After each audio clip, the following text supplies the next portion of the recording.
कहने का जो मतलब था वो ऐसा बिल्कुल भी नहीं। समझाए ना मतलब क्या था। हाँ, लेकिन वैसे आपने कहा था और आपको नहीं, अब बताओ कि क्या हुआ, क्या हाँ, बात।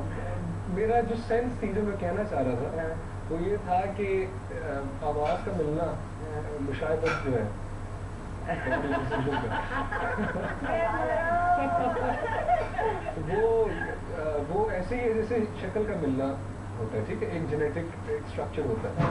अब अगर मेरी शक्ल मिसाल के तौर पे आपसे मिलती तो अब मैं आपसे पहले पैदा हूँ या बाद में पैदा हूँ, शक्ल तो हमारी मिलेगी, ठीक है, एक चीज़ तो तय होगी।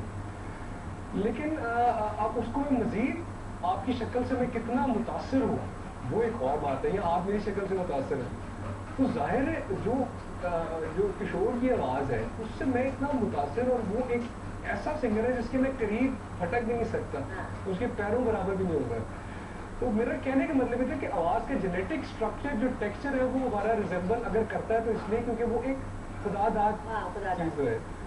मगर लोग कहते हैं कि जो आपकी पहली एल्बम थी वो बिल्कुल किशोर कुमार की आवाज़, और वही जो अभी आप बात कर रहे थे ना कि वो एक वो वॉइस टोन वो सारा, और दूसरा एल्बम में बिल्कुल मुख्तलिफ एक आपने अपनाया स्टाइल। और कॉम्पिटिशंस क्यों मिलती हैं? लगता है कि जैसे क्योंकि तुम ज़्यादा इन्फ्लुएंस टोन से तुम्हें पसंद है, जाहिर है उनका अच्छा हमेशा सही हुई नज़र आ रहा था, इसलिए फिर ये वजह है कि लगता है जैसे गाना उनकी किसी गाने से मिल रहा है, इसमें कोई बुराई भी नहीं।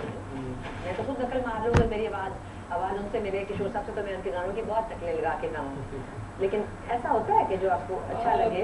जो मुझे थोड़ा सा डिफरेंस नजर आता है ना वो है एक नकल लगाना।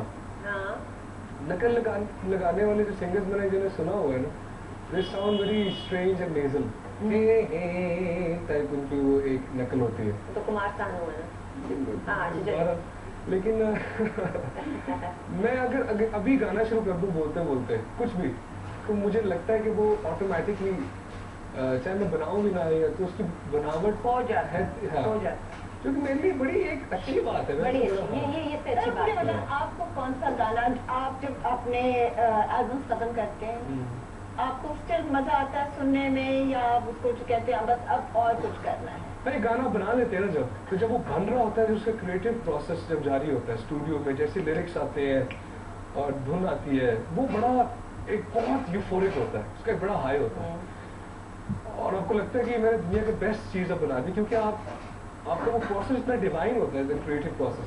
लेकिन जब वो कंप्लीट कर लेते हैं, उसको सीडी पे बर्न कर लेते हैं, नेक्स्ट गाने में जाते हैं, फिर उसे सुनते हैं, तो वो उसका थोड़ा सा चार्म पुरानी बीबी जैसा हो जाता है। तो म्यूजिक में हमारे लिए ये कुछ किस्मत थी, हमारे सारे गाने इकट्ठे रह रहे होते हैं एक घर के अंदर एक सीडी पे। रिकॉर्डिंग के हवाले से आप सिर्फ अपने ही स्टूडियो में रिकॉर्डिंग करना पसंद करते हैं? हाँ, मैं अपने स्टूडियो में ही करता हूँ। मतलब आपको कोई बुलाए भी और आपको कहे कि आपको मैं रिकॉर्डिंग आप हमारे स्टूडियो में करें, नहीं तो फिर वो भी आप, मुझे कोई मसला नहीं है, कोई मसला नहीं है, लेकिन अपने में ज्यादा कंफर्टेबल और मेरी एनवायरनमेंट है, मुझे उसके अंदर ज्यादा मजा आता है। और आप 100 दफा उसको गाने को कह सकते हो अगर आपको नहीं ठीक लग रहा। जैसे आप काम करना चाहते हैं, ऊपर से मैंने इक्विपमेंट भी अपने मतलब का ऐसा बाहर से लेके आया हूँ जिसके अंदर मुझे लगता है कि मेरी जो वॉइस कैप्चरिंग है बेस्ट पॉसिबल वे में हो जाएगी। वो आपको लगता है कि आपके अपने स्टूडियो में ही, ताकि कोई लॉस ना हो, रिकॉर्डिंग लॉस ना हो। बिल्कुल। अच्छा, आजकल के ज़माने कोई ऐसा गाना जो कि मतलब बहुत अच्छा गाना हो जो कि आपने कभी सोचा हो कि काश के मैं इसकी धुन बना लेता, काश के मेरी आवाज़ में ये गाना। बड़े गाने जिस तरह जितने गाने हिट होते हैं सब मैं सोचता हूँ कि आज मैंने गाया होता। कोई एक गाना बताओ। लेकिन ये सोचते हो कि मैं इससे अच्छा गा लेता, ऐसा आता है मतलब? नहीं, मैं ये सोचता हूँ कि यार मैं इसको इस तरह गा लेता, ये जगह ले लेता, इसमें और कुछ कह देता है। लेकिन जो होती है ना ये जो कॉन्सेप्ट है ना कि जगह ले लेनी, ये कॉन्सेप्ट ऐसा है कि जिस तरह ये कोई गाना मेरे ख्याल में कोई एक्रोबैटिक एक्ट नहीं कि यार मैं 6 दफा कलाबाजी खा जाता हूँ, वहाँ में तुम 5 दफा खाते हो।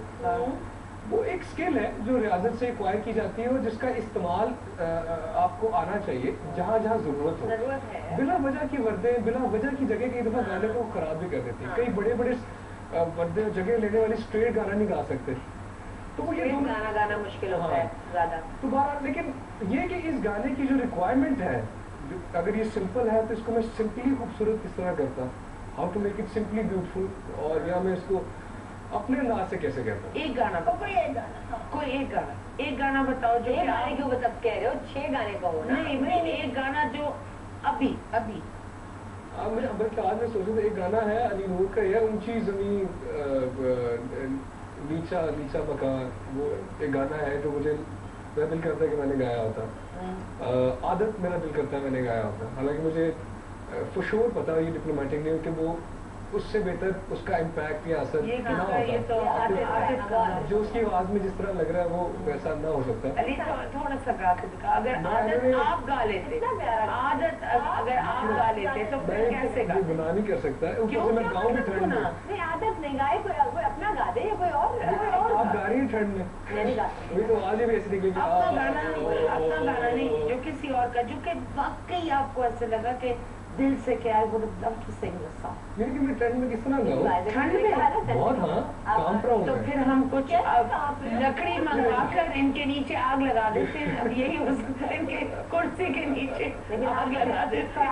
ध्यान दो और मैं वो कुर्सियां चेंज कर ना, मैं तो नहीं गा रही कि बैठी हुई ना। हाय अली, अब वो वाला गाना गाओ पुराना, फिर आ गया ए दिल किसी की याद में होता है बेकरार क्यों। इतना मेलोडी इतनी खूबसूरत है, इतना हमारा अपना म्यूजिक इतना मुझे अब आती गाने वाले का तो मैं अपना गिटार वगैरह ले आता। नहीं, हम ये गाने का ऐसा तो प्रोग्राम नहीं, पर हम गाना सुन लेते हैं। बैड आइडिया ले आते, कितना मजा, रॉक स्टार हो ले तो आते। मैं गिटार भी साथ लेके फिरूं, मैं तस्वीरें भी साथ थैले में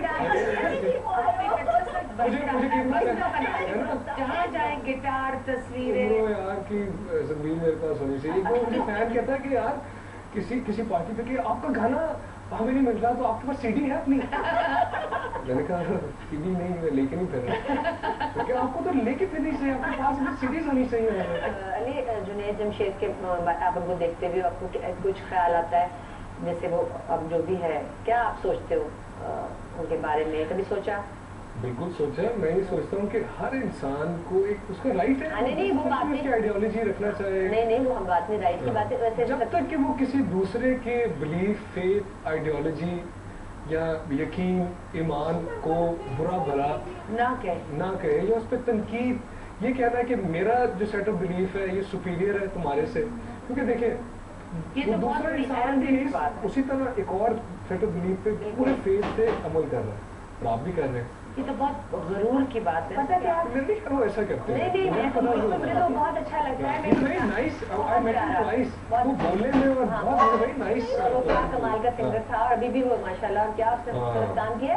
मैं इसलिए कह रही थी कि मैंने एक दफ़ा टीवी पे देखा था उनको कि वो कुछ ऐसी बातें कर रहे थे कि मुझे ज़रा खौफ आया, कि मुझे लगा कि हमें गाना नहीं गाना चाहिए ना, उनकी बात सुन के मुझे ये लगा। तो फिर उससे मैं ज़रा थोड़ी डरी कि पता नहीं गाना चाहिए, जो भी कोई गाना गाते हैं, जैसे मैं अगर गा रही हूँ तो मुझे गाना चाहिए नहीं गाना चाहिए, मुझे ज़रा खौफ सा आया। तो मैंने पता करवाया कि वो क्या बातें करता है आम जिंदगी में, तो फिर पता लगा कि नहीं खैर है, तुम इतना मत डरो कि खैर है, ऐसी फिक्र की बात नहीं है।